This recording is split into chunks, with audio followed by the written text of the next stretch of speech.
Welcome to LiveDaf, your online Daf Yomi Shir.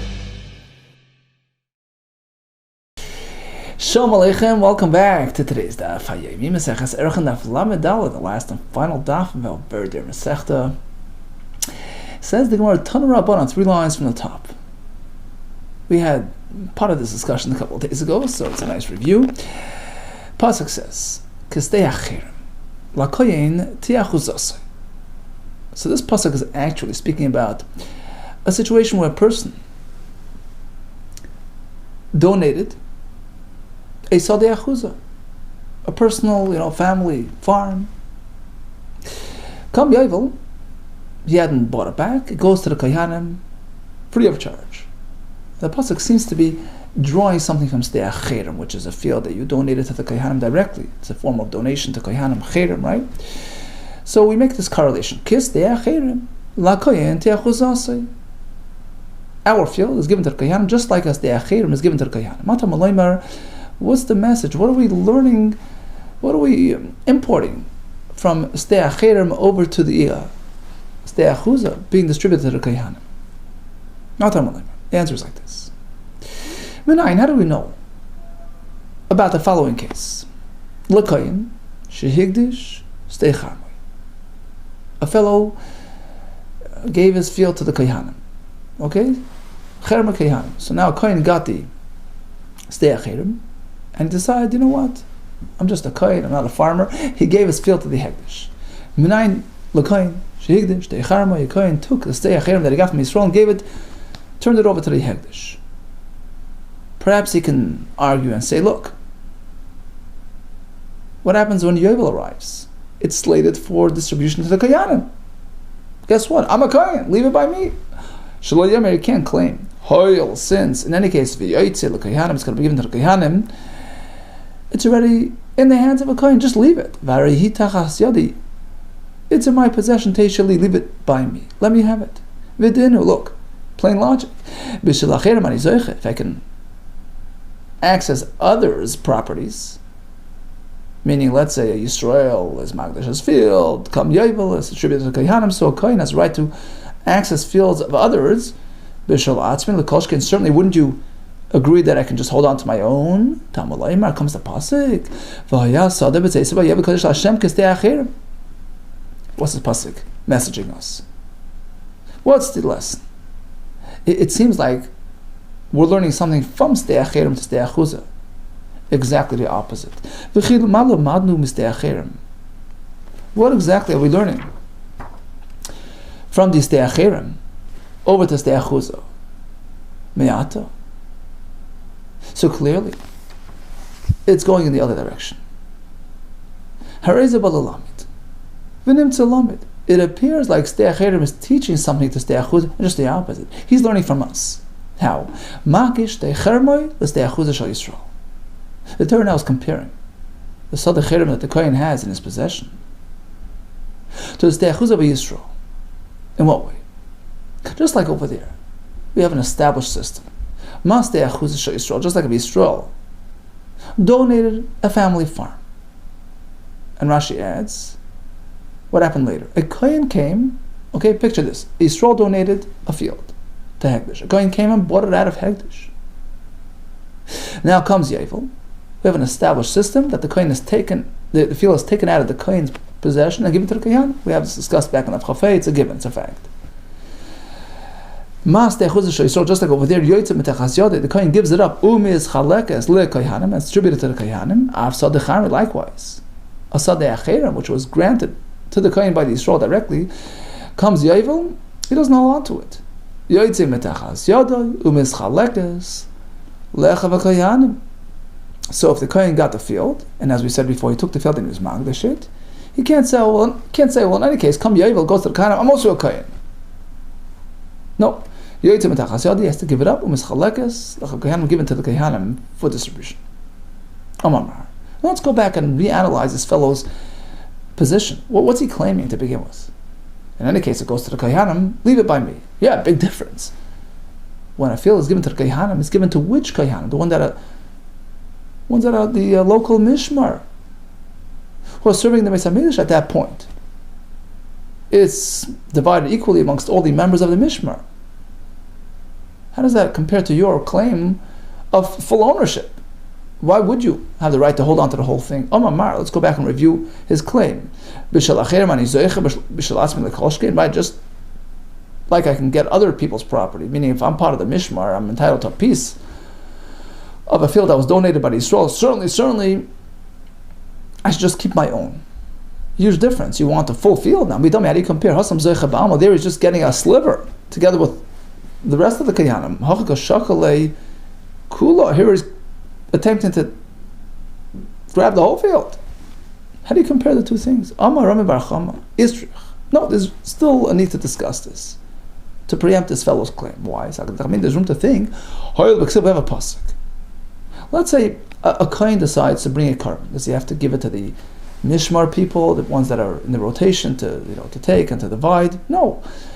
Any kohen has a right to bring this carbon and offer it himself and consume the meat and everything else. The pasuk says, "V'yishes kadashav lo yu." The Gemara Baba Kama learned that a kohen has a right to bring this carbon any time, to makriv it and keep the perks. Hanami said perhaps in this case as well. He already has the field in his possession. Kadashav dami. Perhaps it's like his carbon. True, it's meant to be given to Kayana, but he's the ultimate kohen. It's his donation, so he keeps it. That's what I would think. Hold it, says the Gemara. How do you compare the two situations? Midami. Kadashav lav rishusai.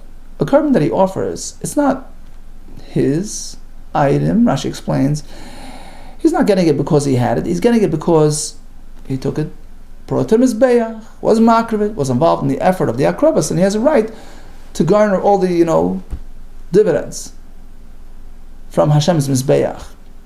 Hachab Rishusai here, he wasn't makriv it. He's not trying to earn it as sort of pay for any efforts that he did, any akrava that he did. He has a field, right? Picture it. He has a field gotten from the Yisrael that he was magdish. Okay? Now he says, look, I'm already on title, a kohen on title, so just let me have it. What did you do to earn it? So why would I think he keeps it? Elamar of Nachman. Let me tell you what's going on. Istrich. The pasuk here needs to clarify a different point. No, not that he can just keep it free of charge. There's no notion like that. There's no havamin. There's no room to consider that, as we just argued. Rather, what then does the pasuk have to clarify for us? What would I think other than the pasuk? There's room to think. Since we have a pasuk, as we discussed yesterday, the property is given to the Levim, to Kayanim, are meant to stay by them forever, meaning they have a right to buy it back whenever they want. There's no limitation. So perhaps we'll take some of that and apply it here too. Hanami achuzasa, here as well. A kohen had a property from a cherem. He gave it away to Hekdesh. Perhaps, we're not giving it to him free of charge. There's no consideration like that. But maybe he can buy it back from Hekdesh whenever he wants. There's no, Yovel deadline. It's his property, it's his territory. And just like you can buy it back from a customer whenever, you can buy it back from Hekdesh whenever. Kamash Malam comes the pasuk that we just mentioned.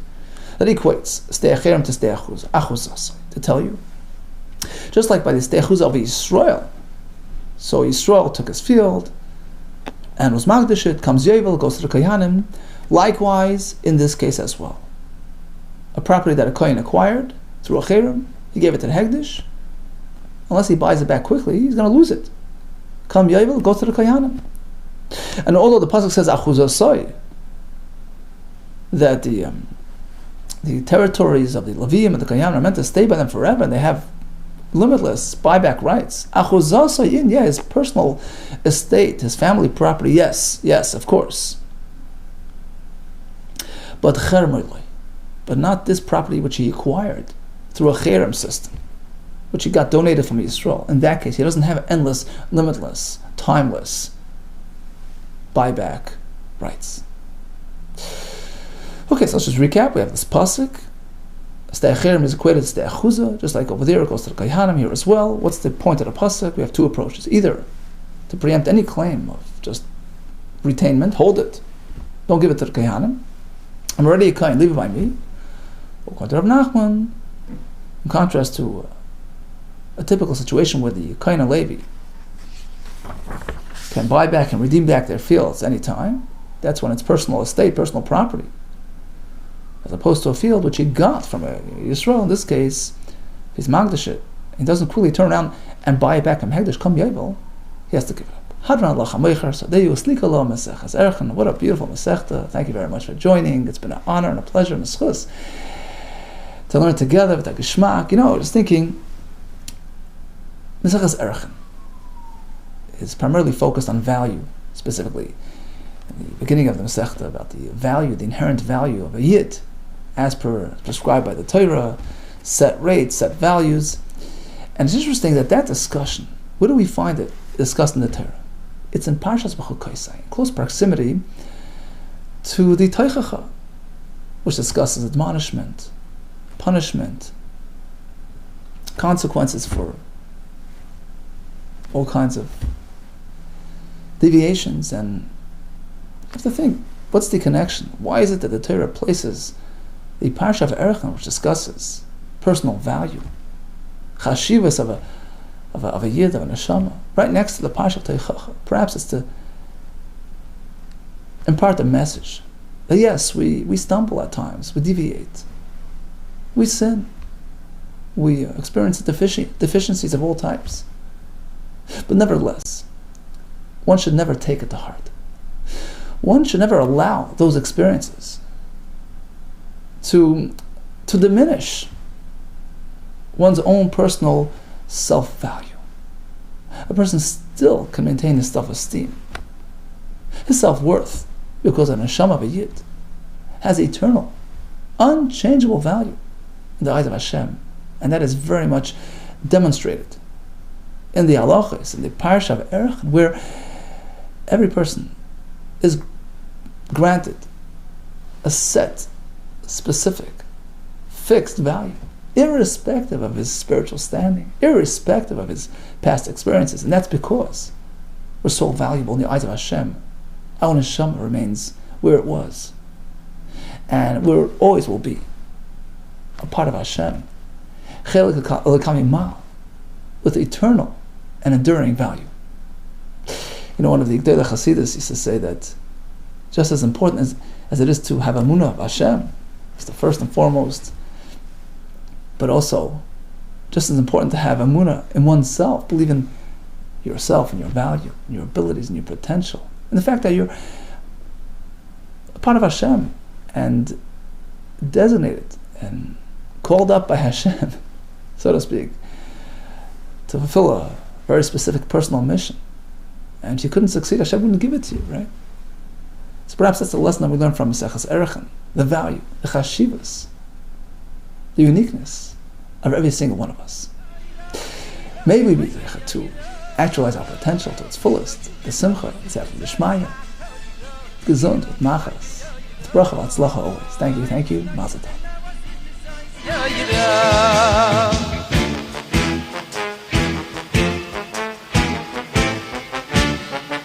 I know you know sis the soy sato yiro he lo nu was the yiro oh the no you know sis the soy sato yiro he lo nu was the yiro I know you know sis the soy sato yiro he lo nu was the yiro oh the no you know sis the soy sato yiro he lo nu was the yiro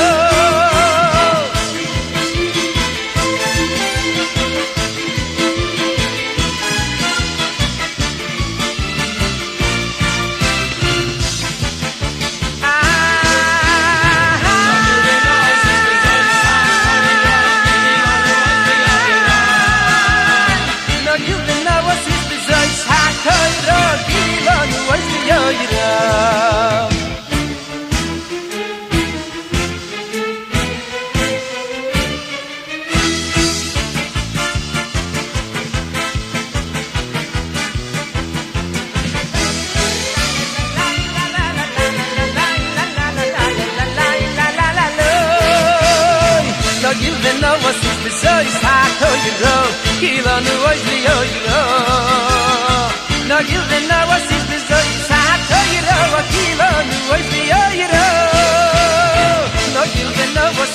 Zois